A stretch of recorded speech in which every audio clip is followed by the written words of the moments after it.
The morning they bulldozed my house, I was eating toast. I remember it clearly: burnt edges, black coffee, and a knock so violent it rattled the mugs in the cabinet. I opened my door, still in my robe, and there she stood. Marlene Whitaker, HOA president, middle-aged nightmare, and the self-proclaimed architect of modernity. Behind her, a yellow bulldozer idled, belching black smoke into the blue Nevada sky. My neighbor's garage was already a pile of lumber and twisted aluminum.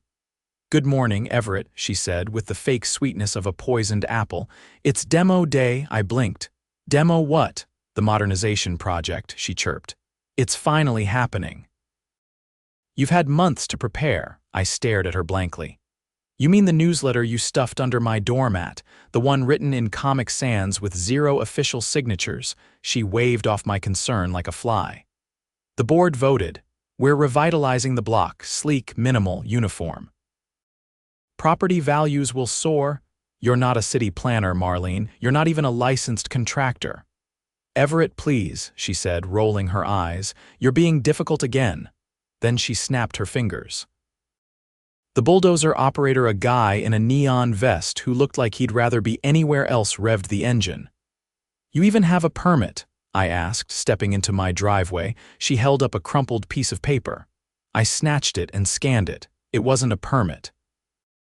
It was a beautification recommendation from the HOA's Design Harmony Committee, which, as far as I knew, consisted of Marlene and her 2 wine buddies, Bonnie and Cheryl. "You're trespassing." "That's criminal damage," I said, pointing at the wreckage that used to be Ted's garden gnome collection. "This is progress," she said. "You'll thank me when your property value triples." I looked down the street. 3 homes already reduced to rubble. One of them belonged to Mrs. Kowalski, who was in Florida visiting her grandkids. She hadn't even been notified. That's when it hit me. She wasn't stopping. This wasn't just power tripping. Marlene had lost her damn mind, and she thought no one could stop her. Too bad for her. I could. I'm Everett Dallin. I work for the county redevelopment agency. In fact, I run it. Marlene had no clue. I kept it low-key on purpose. I wore jeans to meetings, didn't brag at block parties, and let the HOA prattle on about visionary landscaping and mandatory mailbox heights. Let them think I was just some grumpy single guy who liked his lawn a little overgrown. It kept the peace. Until now. "You're going to regret this," I said, backing toward my truck. "Oh, Everett, always so dramatic," she said, already gesturing for the next bulldozer to move up. I didn't argue. I got in my truck, dialed into the agency office, and barked the fastest emergency code we had. Then I drove straight downtown. By the time I got to the office, I had already pulled the HOA charter, the parcel zoning maps, and the emergency injunction templates. I'd seen this coming for a while. Marlene had been hinting at revolutions in design for months, but I never thought she'd actually do something so insane. "Do we have any footage?" I asked my assistant, a sharp 20-something named Jonah. "Security cams from Mr. Patel's front porch. Plus a few Ring doorbells. It's all time-stamped. You want it all." "Every second," I said. "We're going to bury them in evidence." By noon, I had the emergency injunction filed and stamped. By 2, I had the county assessor's office confirm that Marlene had filed 0 legal permits for demolition. By 4, I had a list of all the homes bulldozed, including the fact that 2 were owned outright by elderly residents who hadn't even been in town. I was preparing for war. But I wasn't alone. That evening, I held a meeting in the community center. I didn't send out a memo. I just walked door to door, block by block, showing people the photos. 17 homeowners showed up, angry, confused, and ready to bite.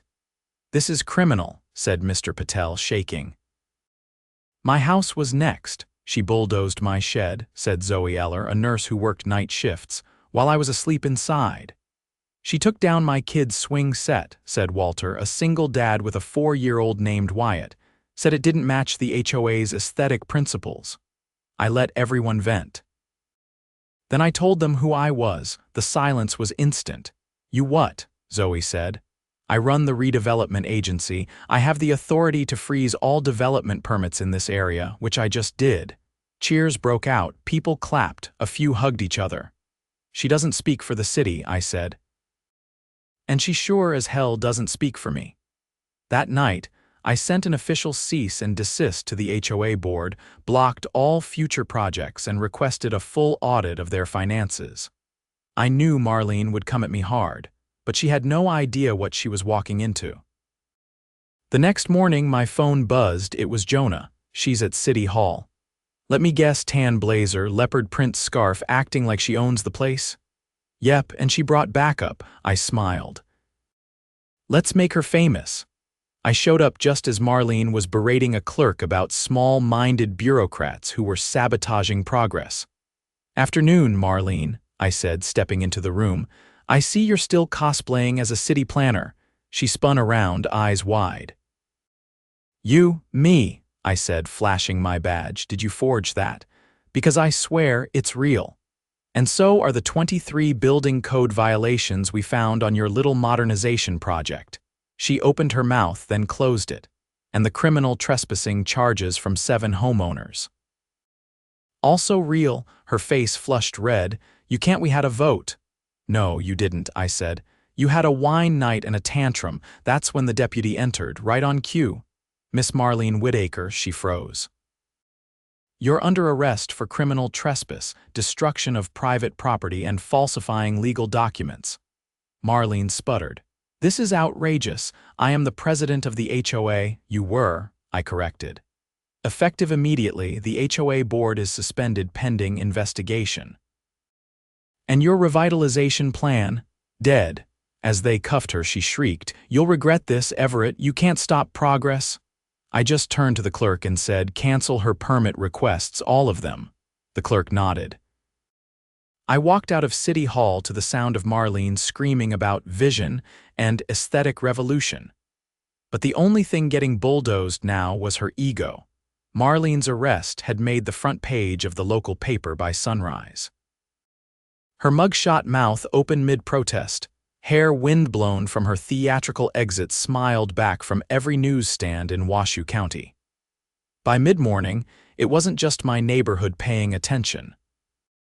Local TV stations parked vans at both entrances to our block, and a city council member I barely knew left a voicemail asking to grab coffee and talk about the situation. The real mess, though, was still unfolding on the ground. I stood at the end of Ellsworth Drive, hands in my jacket pockets, looking at the raw dirt lots where people's homes used to be. It had rained the night before, and now the earth was a slurry of mud and shattered drywall. Bits of insulation clung to the fences. A child's tricycle half buried in the muck made my stomach twist. Jonah had set up a temporary operations tent near the old bus stop. He waved me over, holding a clipboard and a thermos. "That's 3 more claims filed this morning," he said, flipping through the stack. "All homeowners. 2 of them had their property lines crossed. The equipment actually bulldozed 3 feet into the next parcel over." "Unreal," I muttered. "She didn't even try to check the plats." "She didn't check anything," Jonah said.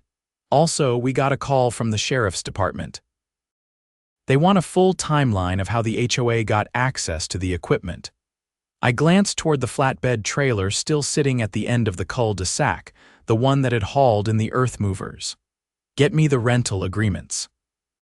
I want to know who signed for the machines, who paid, and where the funds came from." Jonah scribbled a note. "You thinking what I'm thinking?" I think Marlene wasn't the only one behind this. The HOA board had always been more nuisance than threat, barking about seasonal wreaths and lawn edging, but now we were pulling up receipts showing tens of thousands of dollars moved from the HOA reserve account to a shell company nobody recognized. A fake contractor's license, a fake invoice trail. The name on the paperwork, Derek Vale, vice president of the HOA, he'd always been quiet, wore loafers without socks. Liked to talk about streamlining community governance at block barbecues. I remembered once overhearing him bragging about a turnkey urban design consultancy he was starting. I headed to city records myself. It was faster that way. The clerk behind the zoning desk was already expecting me. Vale Development Solutions, she said, pulling up a file. Formed 16 months ago. Registered to a P.O. box, no completed projects, but they filed 3 project bids last quarter, all in this zip code. Do those bids include permit applications? 2 were rejected, 1 was flagged for missing documentation. Who flagged it? Planning review team. Said the site plan was nonsensical. I rubbed my temples. Where's the flagged file now? Forwarded to legal, but no further action was taken. I thanked her and left with copies. Back in the truck, I called Zoe. She answered on the first ring. Please tell me you've got news. We've got a paper trail, I said. Derek Vale set up a fake company and funneled HOA funds into it. We're talking actual fraud. He was in my house last month, she said. Told me they were considering elevated design renovations. I thought he meant painting fences. He meant demolition. Zoe went quiet for a moment. I want to testify, she said finally. Whatever you need. I'm not letting this slide. You won't have to. By the time I got back to the block, 2 more residents had come forward with emails from Derek, pressure-laced language, vague threats about code violations, and references to a pilot initiative that would reshape the neighborhood. The emails all came from a private domain, VDS Renewcom. Jonah and I pulled it up. The site was still live, homepage. A blank white screen with a single photo of a glassy high-rise above the words designing the new suburbia. It was laughable and dangerous. We brought everything to the district attorney by late afternoon. She called in a financial crimes investigator on the spot. By midnight, there was a warrant for Derek's arrest. They found him at a downtown co-working space, sipping cold brew and building a slideshow for a visionary residential overhaul. When they put the cuffs on him, he reportedly asked if this meant his TED talk was canceled. 2 board members resigned the next morning. Cheryl and Bonnie, Marlene's wine night allies, both submitted single-sentence resignations via certified mail. I didn't care. They were already named in the audit request I'd submitted to the state, but not everyone was running. Ted, the guy whose garage had been leveled, stopped me while I was hauling debris from my backyard. Everett, he said, breathing hard. We're forming a homeowners coalition. Independent, non-binding, just neighbors helping neighbors. You in? Absolutely, he smiled. Also, we've got a plan. That night, 24 of us gathered in Zoe's backyard under strings of borrowed patio lights, folding chairs, thermoses, and a dry erase board covered in bullet points. Ted laid it out. We sue the board, he said. All of them, civil damages, property loss. Emotional distress, we file as a class. Walter raised his hand. What about the HOA's insurance? They have liability coverage, I said. But not for criminal acts. The insurance company will run the second they see the charges. Zoe stood. Then we hit them where it hurts. Their assets. They don't have many, Jonah said, but there's one thing they do own outright: the community hall. Everyone looked at me. We could seize it through civil judgment, I said slowly. Repurpose it. Community-run space, Ted nodded. Make it the heart of the new neighborhood. We voted. Unanimous. The lawsuit was filed 3 days later. It made statewide news.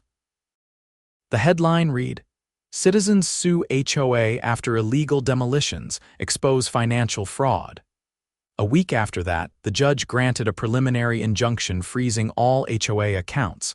Cheryl and Bonnie tried to claim they were duped, but the email chain said otherwise. They'd approved the fund transfers. They'd signed off on the equipment rentals. They'd even scheduled the celebration brunch for after the final demolition. The brunch never happened. Marlene's lawyer tried to arrange a plea deal, too late. With Derek flipping to avoid a longer sentence and handing over every detail, the district attorney had more than enough to move forward. Charges expanded: conspiracy to commit fraud, destruction of property, unlawful use of HOA funds, impersonation of a licensed contractor, and something else. They'd used falsified environmental assessments to justify the demolitions, claimed there was mold infestation and foundation collapse. None of it was true. That pushed the case into felony territory. Back in the neighborhood, we got to work. Walter organized a cleanup crew. Zoe contacted a local nonprofit that specialized in temporary housing. I worked with the city to fast-track rebuilding permits for the displaced residents. The community hall was reopened under a new name, Ellsworth Commons.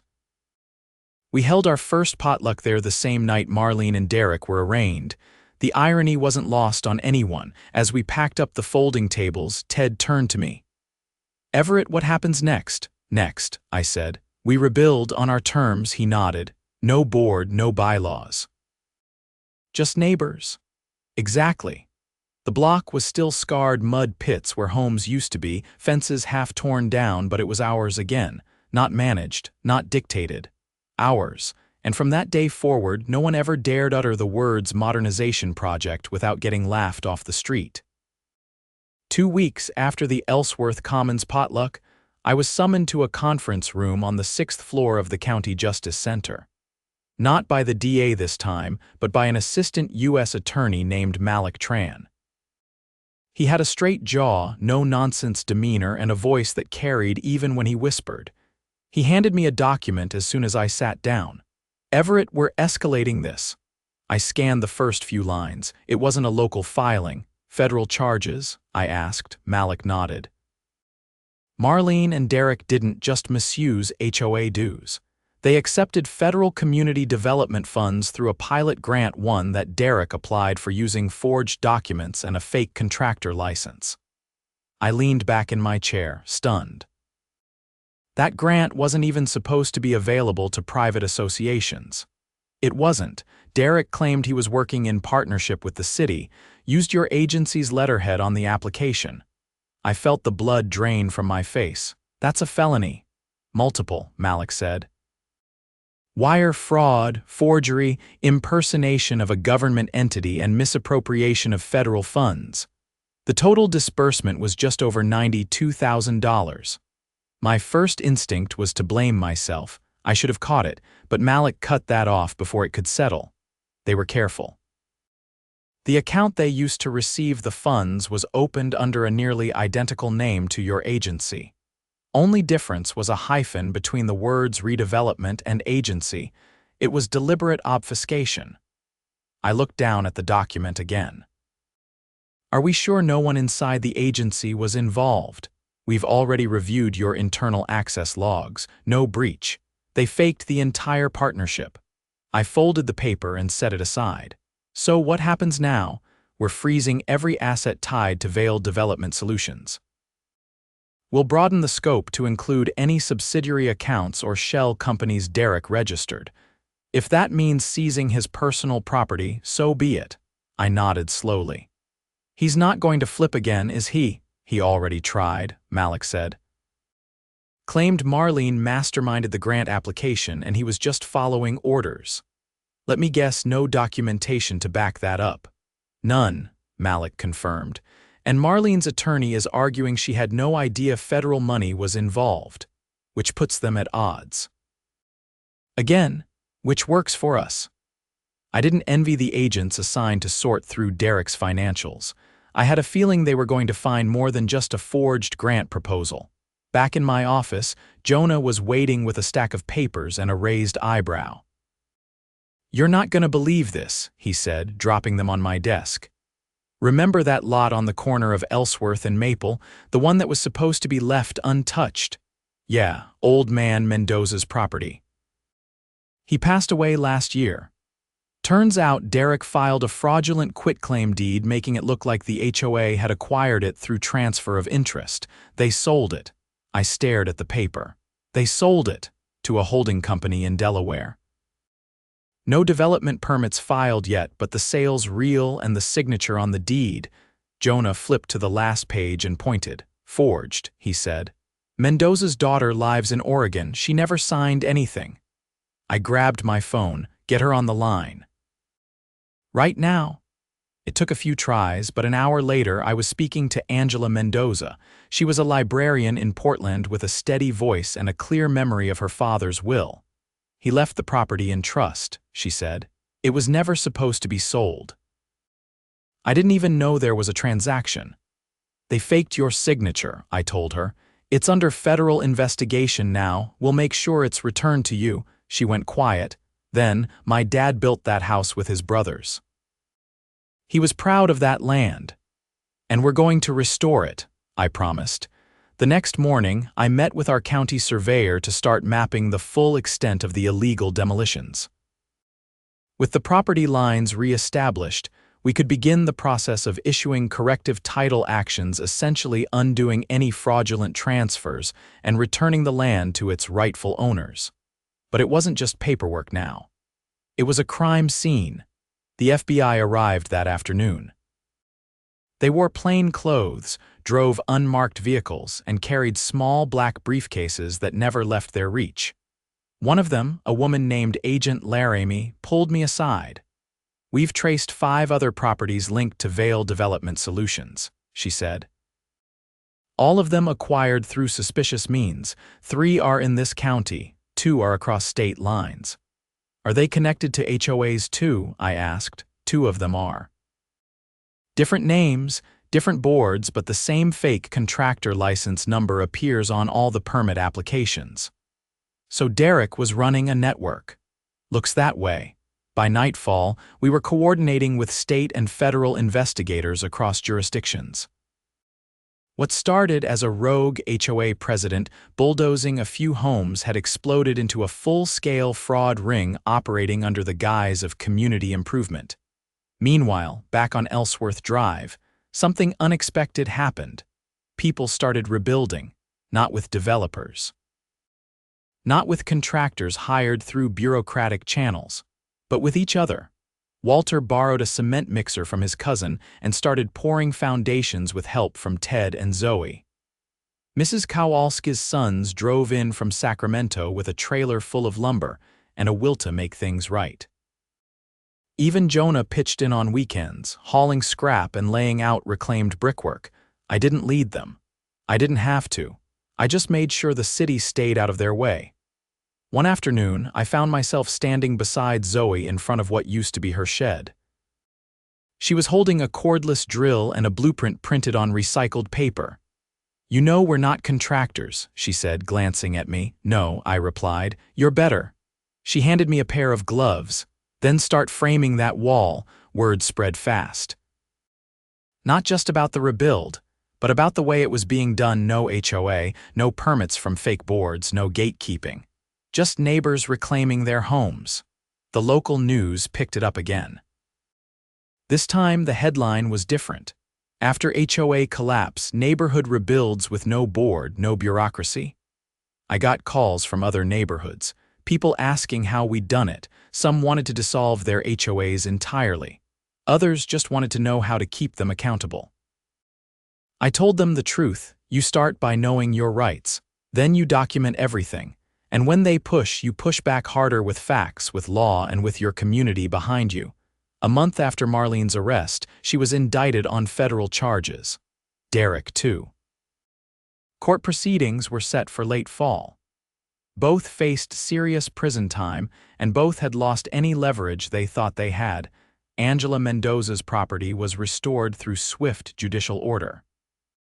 The forged deed was voided, and the out-of-state holding company backed off once they realized the scrutiny they were under. The community hall, now fully under local stewardship, hosted weekly planning sessions for the rebuild. People brought food, shared tools, and offered skills. A retired carpenter ran workshops for the teens. A local electrician volunteered for rewiring projects. Even the quietest residents showed up with something to give, and amid all of it, something remarkable happened. We stopped being just people who lived next to each other. We became a neighborhood again. No one asked about mailbox heights. No one passed judgment on lawn colors.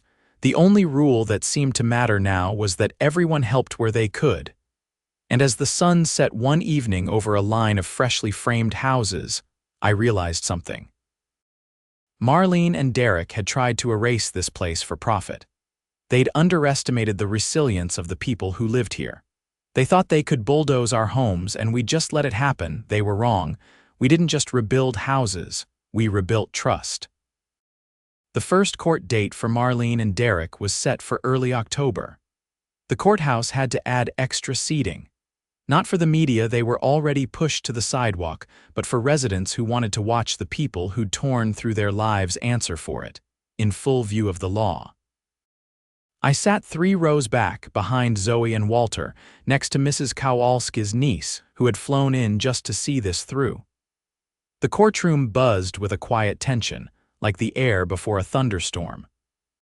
Marlene entered first, wearing a navy pantsuit and a carefully constructed expression of wounded dignity. Derek shuffled in behind her, looking smaller than I remembered him. He didn't look at anyone, probably because the list of people willing to meet his gaze had dwindled to 0. The prosecution came loaded. They laid out the fake environmental reports, the forged contractor credentials, the falsified grant applications, and the fraudulent sale of Angela Mendoza's inherited land. But then they dropped something we hadn't known, something that hadn't surfaced during our own investigation. Marlene had been pressuring elderly residents to sign over power of attorney documents. The assistant DA presented notarized forms that had been quietly filed with the county recorder's office over the past year, 4 of them. In each case, the homeowner had since passed away.